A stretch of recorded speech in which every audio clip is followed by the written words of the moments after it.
The Book of Joshua, Chapter 5. Hear the word of the Lord. The new generation circumcised. When all the kings of the Amorites that were beyond the Jordan to the west, and all the kings of the Canaanites that were by the sea, heard that the Lord had dried up the waters of Jordan for the people of Israel until they had crossed over. Their hearts melted, and there was no longer any spirit in them because of the people of Israel. At that time, the Lord said to Joshua, "Make flint knives and circumcise the people of Israel again the second time."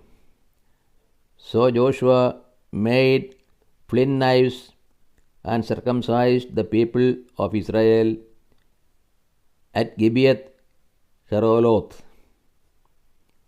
And this is the reason why Joshua circumcised them. All the males of the people who came out of Egypt, all the men of war, had died on the way in the wilderness after they had come out of Egypt, though all the people who came out had been circumcised, yet all the people that were born on the way in the wilderness after they had came out of Egypt had not been circumcised. For the people of Israel walked 40 years in the wilderness till all the nation, the men of war that came forth out of Egypt, perished because they did not hearken to the voice of the Lord. To them the Lord swore that he would not let them see the land which the Lord had sworn to their fathers to give us, a land flowing with milk and honey. So it was their children whom he raised up in their steads that Joshua circumcised, for they were uncircumcised because they had not been circumcised on the way. When the circumcising of all the nation was done, they remained in their places in the camp till they were healed. And the Lord said to Joshua, "This day I have rolled away the reproach of Egypt from you." And so the name of that place is called Gilgal to this day. The Passover at Gilgal. While the people of Israel were encamped in Gilgal, they kept the Passover on the 14th day of the month at evening in the plains of Jericho.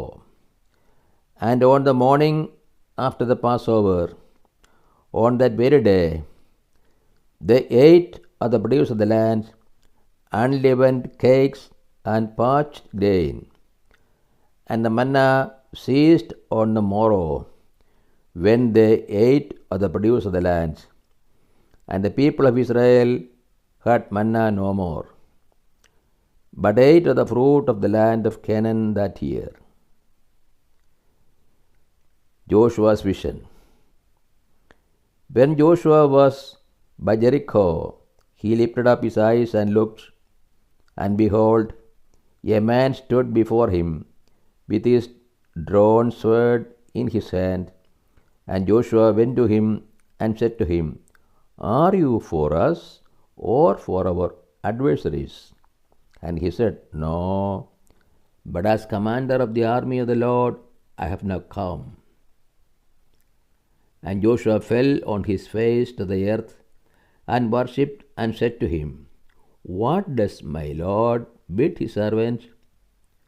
And the commander of the Lord's army said to Joshua, "Put off your shoes from your feet, For the place where you stand is holy. And Joshua did so.